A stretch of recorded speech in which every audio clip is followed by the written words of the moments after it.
संयोगले आज 4 जना यसपालिको 82 मा लाउन पाएको परमेश्वरी म चाहिँ यहाँ तेल लाउनु भन्नु पानी पसेको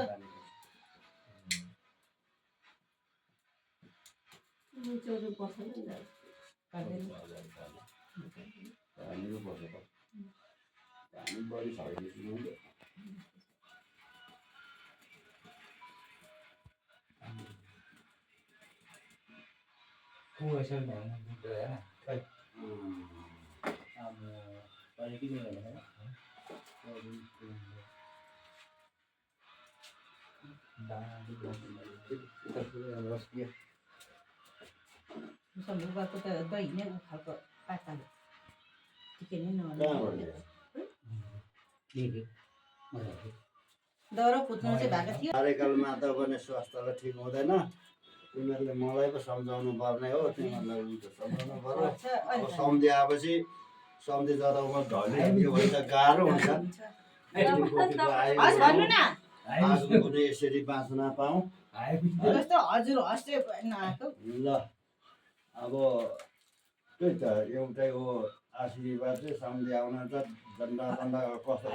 हामी जस्तो सोच आउँदैन अहिले त फेरि उल्टाको सासुलाई ढोकाउनु खोज्छ तर अब अलिकति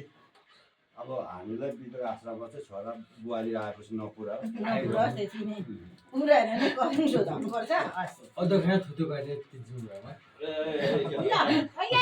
अहिले अदुवा खाने होइन ल यता देउडेर ल धेरै होस् अब सन्तानले डाँडा काँडा ढाकोस् भनौँ भने एउटा छोरो छ त्यसको सम्झि आउने बेला भयो ज्यादा मात्ने होइन मातेर राति आधा रातमा फोन गर्ने होइन नमातेकोमा यस्तोले फोन गर्ने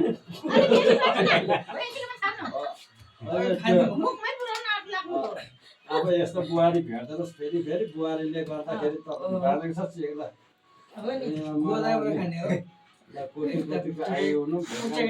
अब नजिकै छ अब दिक्तेल कसरी पुगेको भन्ने आफै मनाउनु पर्नु बेलुका घरमा खाने चुरोट खाँदा त के हुन्छ त ल नानी ल ठिक छ धेरै सालमा मान्नु पायो ल ठिक छ तिमी ज्ञानी छौ र अब छोराहरूको भविष्य अब बुहारी आउने बेला भयो राम्रो हाम्रो भाइ कान्छोलाई राम्रो कसरी हुन्छ हाँसेर हुन्छ अब रिसाएर त हुँदैन हाम्रो भालु साहबमा त रिसायो भने त मान्दैन टोक्छ पनि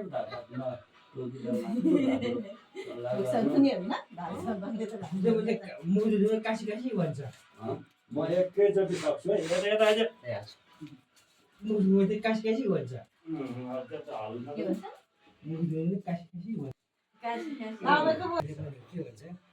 अब